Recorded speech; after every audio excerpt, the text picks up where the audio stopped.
Bonjour et merci de nous retrouver sur le plateau d'Un cœur qui écoute, votre rendez-vous de spiritualité. Aujourd'hui, nous avons la joie d'accueillir le Père Marie-Joseph Huguenin. Bonjour Père Marie-Joseph. Bonjour. Vous êtes prêtre depuis 33 ans, Oui, théologien, docteur en théologie, curé du village d'Arba en Suisse, près de exactement. Sion. Et vous animez une école de prière dans la spiritualité du Carmel, puisque vous-même, vous avez été carme jusqu'en 2006, avant de devenir prêtre diocésain. Vous avez aussi beaucoup travaillé Sainte Thérèse d'Avila, vous avez fait votre thèse sur Sainte Thérèse d'Avila, vous avez publié 2 ouvrages aux éditions des Béatitudes sur Sainte Thérèse dont on va fêter le 500e anniversaire de la naissance le 28 mars prochain, donc dans quelques jours. Elle est née en 1515, c'est une date facile à retenir pour les Français. L'oraison, donc, selon Thérèse d'Avila et Jean de la Croix, ça c'est le premier de vos ouvrages, et le deuxième, Au cœur de la miséricorde divine, chez Thérèse d'Avila. Donc tous les 2 ouvrages sont parus aux éditions des Béatitudes. On va revenir sur votre parcours, mais vous allez commencer par nous lire un texte comme le veut la tradition dans cette émission. Très bien. J'ai choisi un texte de Thérèse, extrait du Château intérieur, son œuvre fameuse, où elle explique avec un langage tout à fait charmant ce qu'est pour elle la contemplation. Supposons que nous voyons 2 fontaines qui emplissent d'eau 2 bassins. Je ne trouve rien qui se prête mieux que l'eau à l'explication de certaines choses spirituelles. Pour une raison, je sais peu de choses, nul talent ne me vient en aide, mais j'aime tant cet élément que je l'ai considéré avec plus d'attention que toute autre chose. Ces 2 bassins s'emplissent d'eau par des moyens différents. Pour l'un, elle est amenée artificiellement de loin par de nombreux aqueducs. L'autre a été creusé à la source même de l'eau, et il s'emplit sans bruit. Si la source est aussi abondante que celle dont nous parlons, lorsque le bassin est plein, il en déborde un grand ruisseau.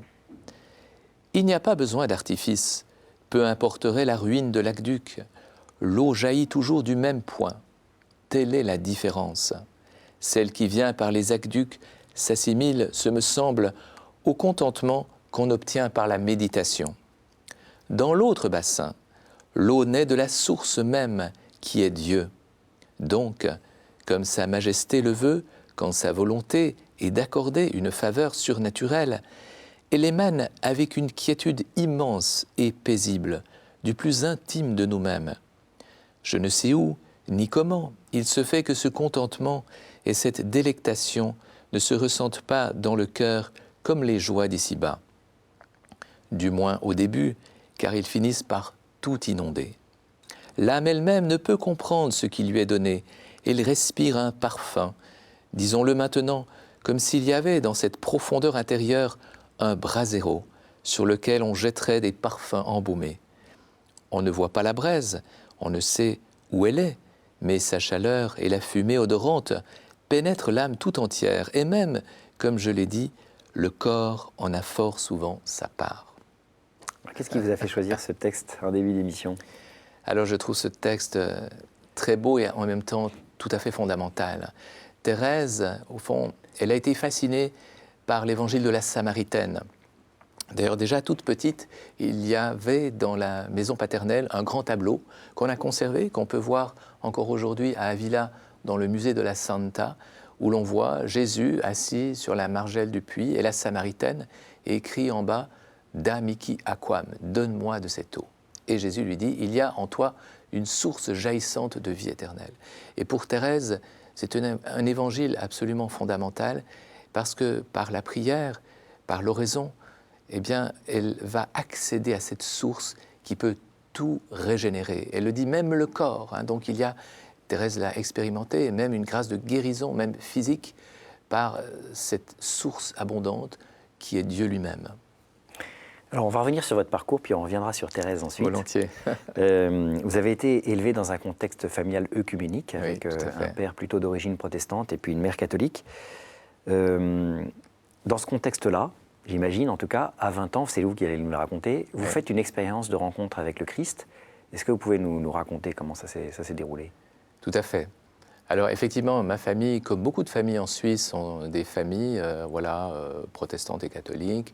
Avec ma grand-mère protestante, on allait au temple, et avec ma grand-mère catholique, à l'église catholique. Et je dois à toutes les deux d'avoir reçu un grand héritage, parce que ma grand-mère protestante m'avait offert, étant enfant, une Bible pour les enfants, et j'étais très fier parce que je l'avais lue 4 fois, je me souviens, donc ça m'avait vraiment marqué. Quant à ma grand-mère catholique, c'était vraiment la prière. Il y avait une présence, une qualité de présence qui m'a beaucoup marqué. Et puis, adolescent, peut-être comme beaucoup d'adolescents, peut-être aussi parce que, au collège, on enseignait la philosophie, Jean-Paul Sartre. Tout ça m'avait marqué en ce sens qu'il y avait comme une remise en question de ces acquis fondamentaux. Et tout d'un coup, je me suis posé d'une façon très forte la question du sens de ma vie. Il fallait pour moi trouver un sens pour m'engager dans la vie, même pour fonder une famille éventuellement, etc. Et en fait, cette quête a abouti avec la découverte presque simultanée de Thérèse d'Avila et de Jean de la Croix, que j'ai mis à lire. Et ce qui m'a beaucoup impressionné dans ces auteurs... Donc à 20 ans ou à 19 ans, vous lisiez ça. Exactement, en fait, voilà. Alors en fait, c'est à partir de 18 ans, mais c'est précisément à l'âge de 20 ans que j'ai découvert ces 2 auteurs spirituels. Et ce qui m'a beaucoup impressionné, c'est que ce sens, ils le découvraient en eux-mêmes. Il y a une expérience à vivre intérieure qui donne sens. Alors voilà, la source qui est en nous. Thérèse d'Avila qui parle de ce château intérieur où elle compare la personne humaine à un château fait d'un seul diamant, dit-elle, au centre duquel se trouve le roi de gloire. Voilà. Et elle parle explicitement de la grande beauté et dignité de ce château qui est la personne humaine. Et donc, voilà, tout d'un coup, je retrouve cette grandeur de la révélation chrétienne sur la personne humaine, pas seulement sur Dieu, mais aussi sur la personne humaine, qui est appelée à découvrir cette présence de Dieu au cœur de nos vies. Alors, c'est clair que j'ai découvert ça à la fois intellectuellement et à la fois à travers une expérience spirituelle très forte de ces grâces de conversion qui font que, au fond, ce qui m'arrivait en moi-même, je le découvrais, je le comprenais en lisant Thérèse d'Avila et Jean de la Croix. Alors, Jean de la Croix, c'est plus une spiritualité des épousailles, l'âme épouse du Christ, avec une dynamique d'amour extraordinaire, très enthousiasmante, surtout pour un jeune comme ça, à 20 ans. Et du coup, à 22 ans, je suis entré au Carmel. Alors, avant d'entrer au Carmel, oui. Vous avez commencé donc par pousser la porte d'un monastère carme, justement. Exactement. Près de Bordeaux, oui. Le monastère de Brousset.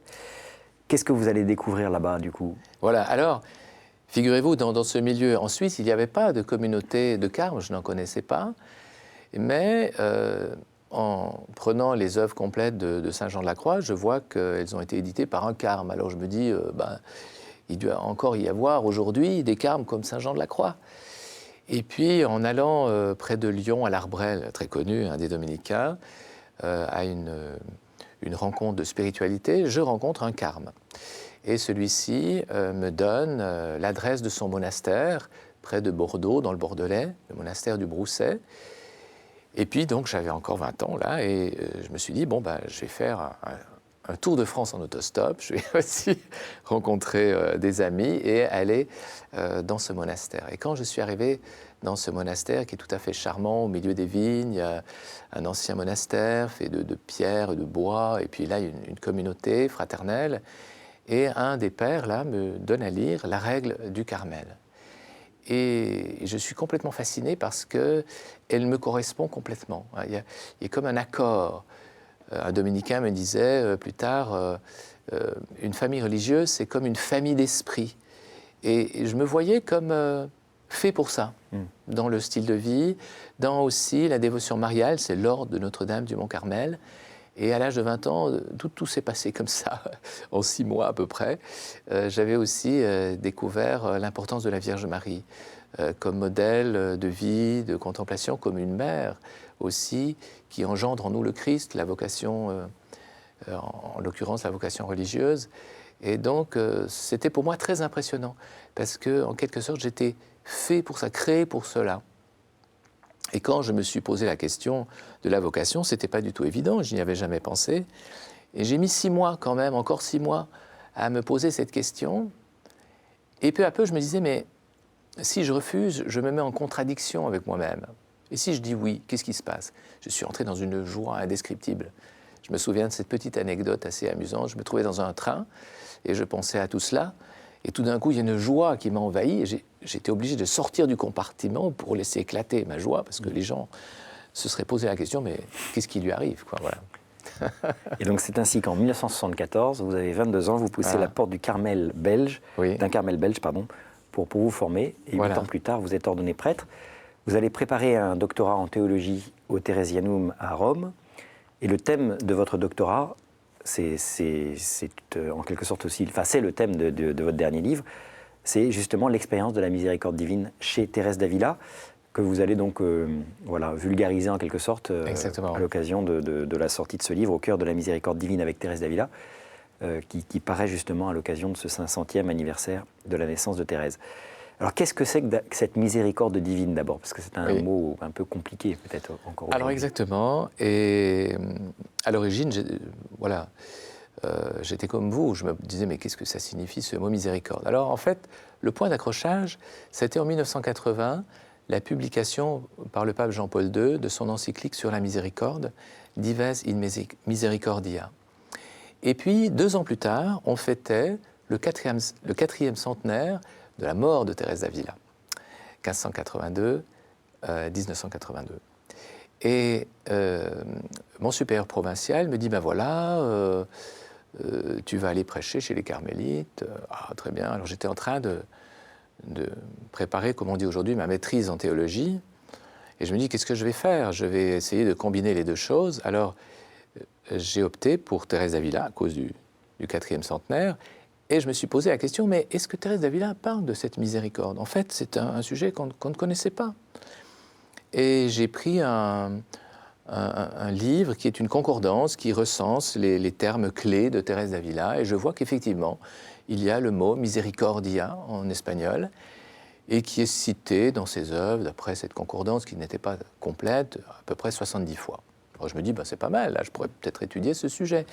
Et vraiment, c'était pour moi quelque chose d'assez extraordinaire parce que c'était une vraie recherche. Il n'y avait pas d'a priori, c'était vraiment une découverte.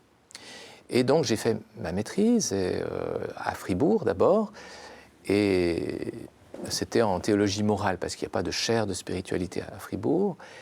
Et le père Pincars, qui est un grand moraliste, il a été très impressionné par ce travail. Il a dit, mais il faudrait le publier. Or, moi, j'avais écrit ça en 6 mois. Je me suis dit, bon, bah, publier ça. Je me suis dit, bon, bah, est-ce que je n'en ferais pas une thèse de doctorat?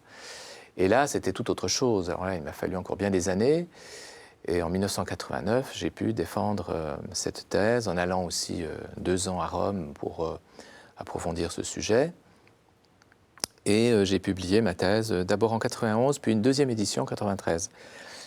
Et alors effectivement, là j'ai découvert ce qu'était la miséricorde.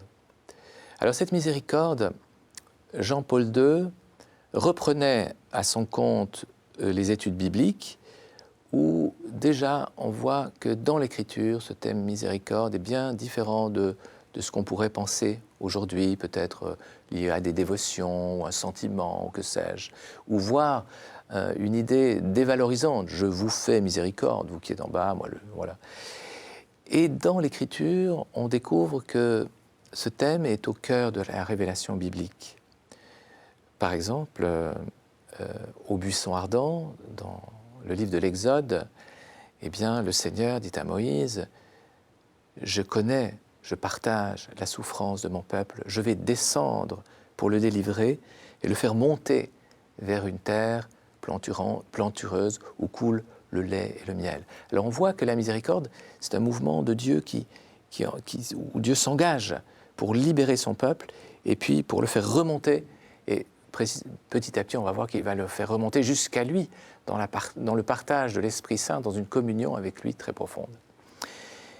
Et Jean-Paul II dit une chose qui m'a beaucoup frappé dans son encyclique. Il dit, en parlant de la miséricorde entre les hommes, la miséricorde est authentique lorsqu'elle réalise l'égalité entre celui qui fait miséricorde et celui qui obtient miséricorde. Alors ça, c'est déjà un correctif très important. Ce n'est pas l'inégalité, c'est au contraire le partage des biens. Et Thérèse d'Avila m'a fait comprendre, mieux que les théologiens que j'avais eu pourtant très bons à l'université de Fribourg, que le concept même essentiel de l'écriture, c'était précisément ce partage d'un même bien, ce Dieu qui descend vers l'homme pour le relever à égalité avec lui. Et Thérèse l'a vécu dans sa propre vie, et c'est ce qu'elle va développer dans le château intérieur en particulier, où elle dit de demeure en demeure, c'est un cheminement progressif, où peu à peu Thérèse accède à ce qu'elle va appeler, avec la grande tradition spirituelle, le mariage spirituel, c'est-à-dire une communion parfaite avec le Christ, dans le partage de l'Esprit Saint. Et comment, justement, Thérèse, on l'appelle la Grande Thérèse, Voilà. grandes extases mystiques, etc. Exactement. Comment est-ce qu'elle a pu faire l'expérience, en quelque sorte, de cette miséricorde, de sa misère, donc de sa propre misère, où serait venu la chercher le Seigneur? Voilà, elle exactement. en parle Voilà. Alors c'est exactement la grande question. C'est qu'en fait, Thérèse d'Avila, eh bien, on l'a connue surtout à partir du XVIIe siècle. Bien que de son temps, elle avait acquis une grande notoriété, mais l'héritage thérésien dans l'Église, c'est plutôt l'image d'une Thérèse baroque, grande mystique et finalement inaccessible. Et ce message est arrivé jusqu'à aujourd'hui, et c'est tout à fait dramatique, parce que c'est à l'opposé de l'expérience même de Thérèse d'Avila, et surtout du message de Thérèse d'Avila, qui se veut être proche d'abord de ses sœurs, qui étaient souvent analphabètes, et puis elle est dans un courant de réforme de l'Église d'Espagne au XVIe siècle, qui avait été inauguré par un franciscain célèbre, parce que la reine Isabelle l'avait fait cardinal, pour que l'Église de tous les milieux soit réformée à partir d'une vie spirituelle fondée sur l'Écriture et sur une prière plus authentique que Thérèse d'Avila va appeler l'oraison. Alors, en fait, justement, Thérèse, eh bien, quand on prend sa vie, eh bien, elle est comme tout le monde. Et d'ailleurs, dans le contexte du XVIe siècle, le fait d'être déjà femme, c'était déjà être considéré comme inférieur. Et puis, Thérèse se trouvait très indigne devant le Seigneur. Hein, et elle se trouvait la pécheresse, comme elle disait elle-même. Et au début de sa vie religieuse, Thérèse voulait conquérir les biens du ciel comme une Espagnole pleine de feu et de fougue voulait le faire, mais elle avait l'impression que c'était, pour ainsi dire, presque inaccessible. Et ça lui a été presque fatal, Thérèse, parce que son noviciat, elle l'a vécu dans une sorte, on dirait aujourd'hui, de grand stress. Et puis, il y avait des conditions de vie très rudes, de froid, d'une nourriture trop pauvre. Et Thérèse d'Avila, finalement, est tombée assez gravement malade.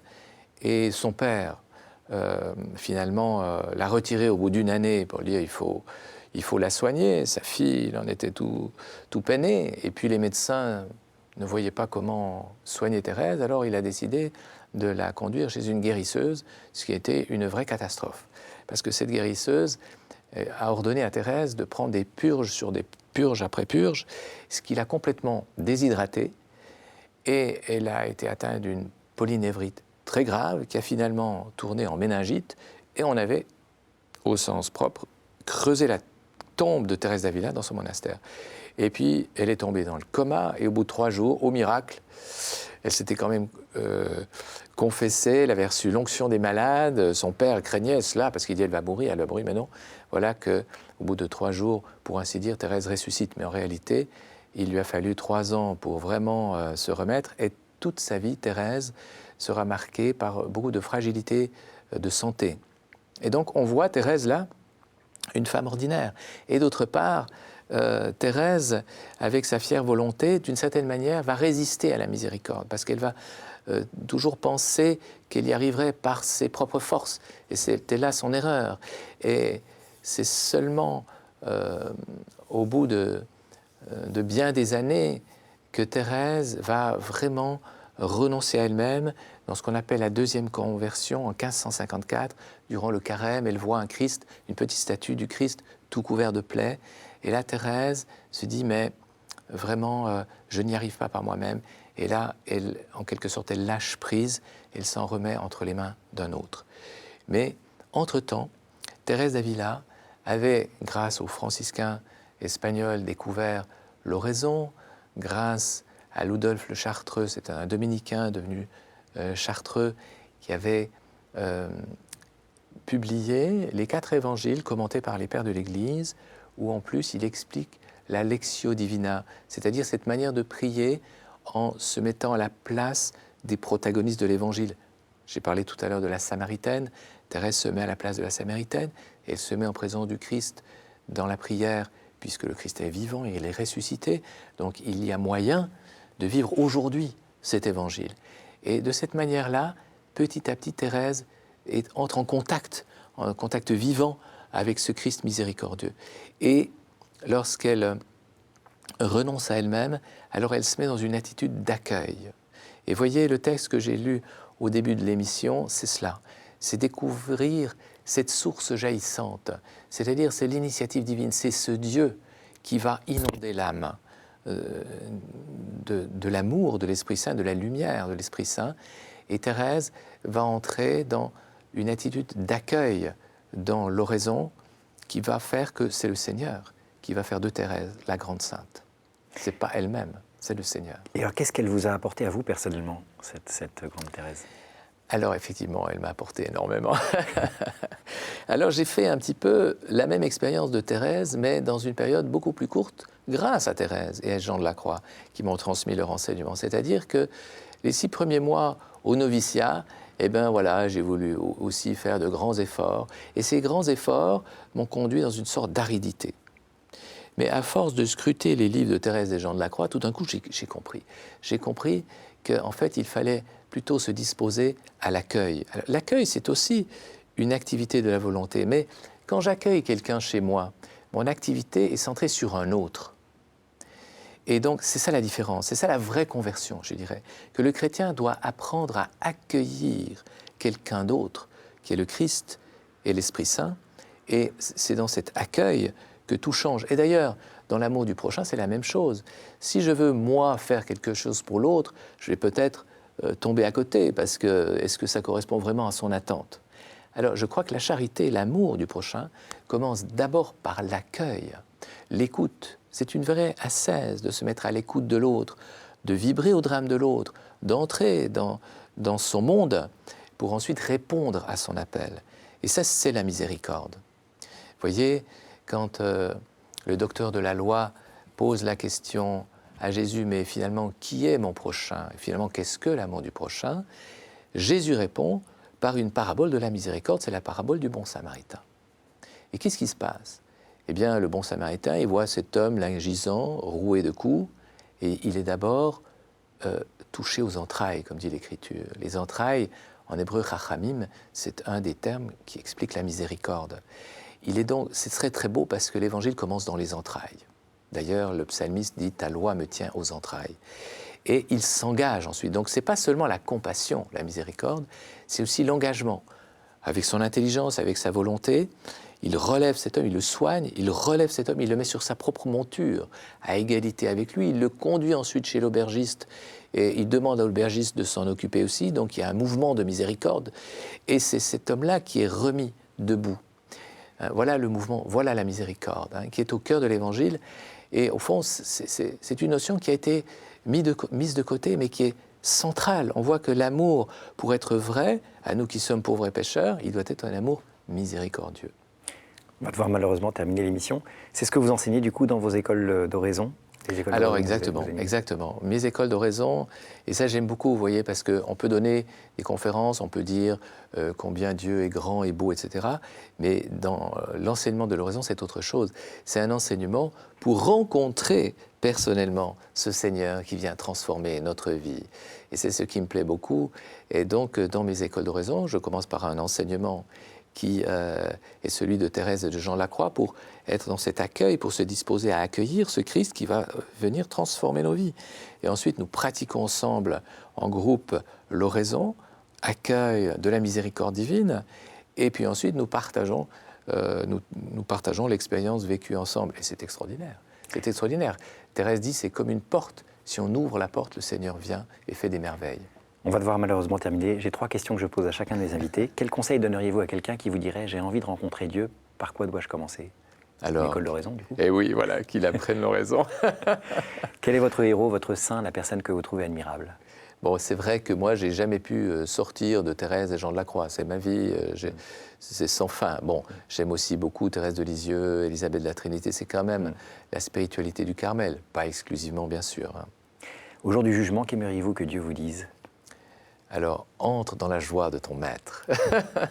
Merci beaucoup, Père Marie-Joseph Huguenin. Je rappelle que vous êtes prêtre, donc docteur en théologie, curé en Suisse, où vous animez une école de prière dans la spiritualité du Carmel.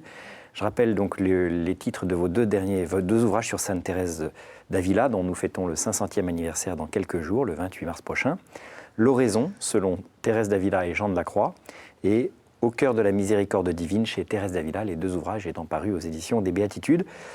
Je donne aussi le nom d'un site internet pour ceux qui veulent en savoir plus sur un mouvement de communion interpersonnelle dont on n'a pas parlé mais dont vous êtes à l'initiative au service des charismes personnels que vous êtes en train de fonder, www.communion.ch. Merci encore d'avoir accepté notre invitation. Merci à vous. Ceux qui veulent revoir cette émission peuvent le faire en allant sur le site internet de KTO, www.ktotv.com. Sinon, nous nous retrouvons la semaine prochaine pour une nouvelle émission.